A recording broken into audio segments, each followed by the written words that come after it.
हमारी सांप से डरने की केवल एक ही वजह है, वो है सांप का जहर। अगर जहर ना हो तो सांप रेंगती रस्सी से ज्यादा कुछ नहीं है। ये जहर ही इन्हें खतरनाक बनाता है। दुनिया के कुछ सांप तो इतने ज्यादा जहरीले होते हैं कि अगर ये एक बार आपको चूम ले तो इतना भी वक्त नहीं मिलता कि आप अगली सांस भी ले सके। मगर सवाल ये उठता है कि आखिर ये जहर हमारे शरीर में जाकर ऐसा क्या तहलका मचाता है कि हमारी दीन दुनिया से छुट्टी ही हो जाती है। अगर आप नहीं जानते तो चिंता की कोई बात नहीं है। ये खास वीडियो बनाया ही इसीलिए गया है ताकि आप और हम मिलकर ये समझ सकें कि जब सांप का जहर इंसान के खून में मिलता है तो क्या होता है। How does snake spit venom? जहर दरअसल सांप के सलाइवा से इवॉल्व हुआ है। इसका मेन काम शिकार को पकड़ना और उसे पचाना है। दुनिया के सारे सांपों का जहर अपनी अपनी स्पीशीज के मुताबिक अलग अलग होता है। जहर का प्रकार इस बात पर डिपेंड करता है कि सांप खाते क्या है, वो कौन से जीवों का शिकार करते हैं। ऐसे में इससे पहले कि हम ये समझे कि सांप का जहर इंसानों के खून पर क्या असर करता है, हमें ये समझने की जरूरत है कि सांप आखिर जहर उगलता कैसे है। बरसों पहले सांप अपने जबड़े के पिछले हिस्से के दांतों से जहर उगलते थे। सांप के शरीर में जहाँ जहर स्टोर होता है, ये थैली नुमा अंग सांप की आंखों के जस्ट पीछे होता है। ऐसे में जहर को दांतों के जरिए बाहर निकालने में पीछे के दांत ज्यादा सूटेबल थे क्योंकि वो इस थैली के पास थे। मगर इस तरह के सांप अपने शिकार को निगले बिना उस पर अटैक नहीं कर पाते थे। इसलिए धीरे धीरे एवोल्यूशन हुआ और सांप अपने जहर को फ्रंट टीथ से उगलने लगे। इस तरह वो सीधे आगे के दांतों से ही शिकार को काट कर उसका काम तमाम कर सकते थे। इस एवोल्यूशन के साथ एक बदलाव दांतों के डिजाइन में भी हुआ। पहले सांप के दांतों से जहर बाहर की तरफ से टपकता था, मगर धीरे धीरे दांतों में कैविटीज बनने लगी ताकि जहर को एक रास्ता मिल जाए। ये कैविटीज समय के साथ गहरी होती चली गई और एक वक्त ऐसा आया कि दांत अंदर से पूरी तरह से हॉलो हो गए, यानी अब इन दांतों के अंदर जहर बह सकता था। इस खास एवोल्यूशन की मदद से अब सांप अपने शिकार के शरीर के अंदर सीधे तौर पर जहर इंजेक्ट कर सकते हैं। हालांकि एवोल्यूशन दुनिया के सारे सांपों में नहीं हुआ। आज भी दुनिया के 1/7 स्नेक्स ही जहर को सीधे इंजेक्ट कर पाते हैं। हाँ, ऑस्ट्रेलिया के ज्यादातर सांपों में ये एबिलिटी पाई जाती है, इसलिए ऑस्ट्रेलियन स्नेक्स को ज्यादा खतरनाक माना जाता है। How lethal can the snake's venom be? कौन सा वेनम इस दुनिया का सबसे खतरनाक वेनम है, ये कह पाना थोड़ा सा मुश्किल है क्योंकि सारे वेनम्स की अपनी अलग अलग स्पेशलिटीज है। जैसा कि मैंने बताया, सांप के जहर का प्रकार उसके द्वारा शिकार किए जाने वाले जीवों पर डिपेंड करता है। साथ ही ये इस बात पर भी डिपेंड करता है कि सांप कौन सा है, उसने किस जानवर को काटा है और कितनी क्वांटिटी में जहर शिकार के शरीर में पहुंचा है। ये जीव भी सांप के जहर से खुद को सुरक्षित करने के लिए अपने अंदर एंटीबॉडीज डेवलप करते रहते हैं। जैसे हनी बैजर पर किंग कोबरा के जहर का कोई असर नहीं होता क्योंकि इन जीवों ने खुद को कोबरा के जहर से पूरी तरह से सुरक्षित कर लिया है। अपने शिकार जीवों की इस प्रतिरोधक क्षमता के विकास की वजह से सांप भी अपने जहर में बदलाव करते रहते हैं और समय के साथ और भी ज्यादा घातक होते जाते हैं। हमारे लिए सांपों का जहर बहुत ही खतरनाक है क्योंकि हम यानी मैमल्स बहुत हद तक सांपों के मेन प्रेज यानी रोडेंट से मिलते जुलते हैं। रोडेंट्स और हम बहुत हद तक एक ही बायोलॉजी शेयर करते हैं। हमारे सेल्स के स्ट्रक्चर्स, कैसे हमारे शरीर में ब्लड क्लॉटिंग होती है, कैसे हमारा नर्वस सिस्टम काम करता है और भी बहुत कुछ।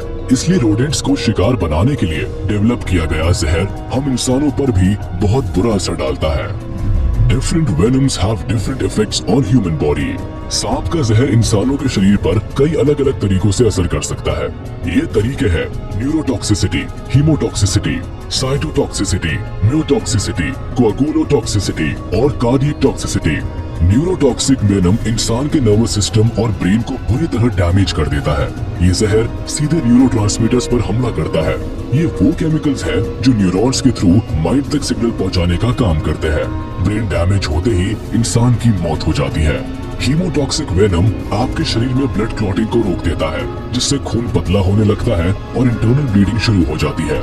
ब्लड क्लॉटिंग रुक जाने से घाव भी नहीं भरते और ऐसी अवस्था में इंसान की मौत लगभग तय मानी जाती है। साइटोटॉक्सिक वेनम शरीर की सेल्स पर अटैक करता है। इस जहर के असर से सेल्स अंदर ही अंदर गलने लगती है और उनमें छाले और फफोले पड़ने लगते हैं, जिससे सेल्स मरने लगती है और धीरे धीरे इंसान की मौत हो जाती है। म्यूटॉक्सिक वेनम मसल्स पर अटैक करता है, जिससे इंसान का शरीर लकवाग्रस्त हो जाता है। कभी कभी पैरालिसिस के दौरान इंसान की मौत भी हो जाती है। कोआगुलोटॉक्सिक वेनम इंसान के खून की क्लॉटिंग प्रोसेस को बहुत फास्ट कर देता है, जिससे शरीर के अंदर जगह जगह खून के थक्के जमने लगते हैं और ब्लड सर्कुलेशन रुक जाता है, जिससे अल्टीमेटली इंसान की मौत हो जाती है। कार्डियक टॉक्सिक वेनम सीधे हार्ट पर असर करते हैं, जिससे इंसान का दिल काम करना बंद कर देता है और उसकी मौत हो जाती है। हालांकि इससे भी डरावनी बात तो ये है कि बहुत से सांपों के जहर में इन टॉक्सिन्स के कंपाउंड्स पाए जाते हैं, यानी इनका वेनम एक से ज्यादा तरीकों से इंसान के शरीर पर अटैक करता है। अब आप अंदाजा लगा सकते हैं कि सांपों के काटने से कोई भी बच क्यों नहीं पाता। What happens when a drop of snake's venom is mixed with human blood? आइए अब जानते हैं कि क्या होता है जब सांप का जहर इंसान के खून में मिक्स होता है। यहाँ इन 2 ग्लास बीकर्स में इंसानी खून रखा हुआ है। खून को 2 अलग अलग जार्स में निकाल लिया जाता है। एक जार में खून के साथ थोड़ा सा पानी मिक्स किया जाता है और दूसरे जार में खतरनाक ताइपान स्नेक का जहर की केवल 1 बूंद ही मिलाई गई है, ताकि इसकी कम से कम क्वांटिटी के असर को नोटिस किया जा सके। ये बस चंद पलों की बात थी और जहर ने अपना असर दिखाना शुरू कर दिया। 3 सेकंड से भी कम समय में खून एक जेली के रूप में बदल गया। लिक्विड स्टेट में रखा खून जमकर सॉलिड हो गया। वहीं दूसरी जार में रखा खून अभी भी लिक्विड स्टेट में ही था। ये सचमुच बहुत डरावना था। हालांकि यह असर कुछ मिलीमीटर खून पर ही हुआ था। इंसानी शरीर में कई लीटर्स खून होता है, ऐसे में शरीर में छोटे छोटे खून के थक्के जमते हैं। ये कोआगुलोटॉक्सिसिटी का इफेक्ट है, जिसके बारे में हम पहले बात कर चुके हैं कि किस तरह ब्लड सर्कुलेशन रुकता है और इंसान की मौत हो जाती है। How snake's venom is extracted. हालांकि अब सांप से इतना भी डरने की जरूरत नहीं है, क्योंकि साइंस ने बहुत तरक्की कर ली है और अब जहरीले से जहरीले सांपों के कांटे का भी इलाज संभव है। मेडिकल टर्म्स में इस दवाई को एंटी वेनम कहा जाता है। कमाल की बात है कि ये दवाई इन जहरीले सांपों के जहर से ही बनाई जाती है। हाँ, मगर सांपों से इनका जहर उगलवाना कोई आसान काम नहीं है। ये बहुत ही जोखिम भरी प्रैक्टिस होती है और इसलिए हमेशा एक्सपर्ट्स द्वारा ही परफॉर्म की जाती है। इसके लिए दुनिया भर के अलग अलग हिस्सों के जहरीले सांपों को किसी लैब में इकट्ठा किया जाता है, जहाँ इन्हें अलग अलग रैक्स में रखा जाता है, जहाँ इनके पालन पोषण और खान पान का पूरा ख्याल रखा जाता है, ताकि सांप लंबे समय तक स्वस्थ रहे और ज्यादा से ज्यादा जहर प्रोड्यूस करे। सांप से जहर निकालने के लिए पहले उसके मुंह को एक ग्लास के बीकर पर दबाया जाता है। सांप की चमड़े के अगले हिस्से पर जैसे ही प्रेशर पड़ता है, वो अपने आगे के दांतों से जहर उगलने लगता है। बीच बीच में उंगलियों से सांप की आंखों के नीचे के हिस्से को भी दबाया जाता है, ताकि सांप की जहर की थैली पर प्रेशर पड़े और ज्यादा से ज्यादा जहर एक्सट्रैक्ट किया जा सके। बाद में सांप को बड़ी सावधानी के साथ वापस उसकी रैक में रख दिया जाता है।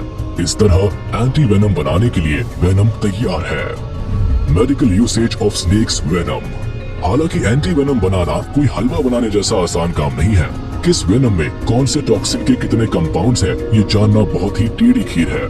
जैसा कि हम बात कर चुके हैं कि ज्यादातर सांपों के जहर में अलग अलग टॉक्सिन्स के बहुत से कंपाउंड्स होते हैं, इसलिए इनके लिए एंटी वेनम बनाना भी उतना ही मुश्किल काम है।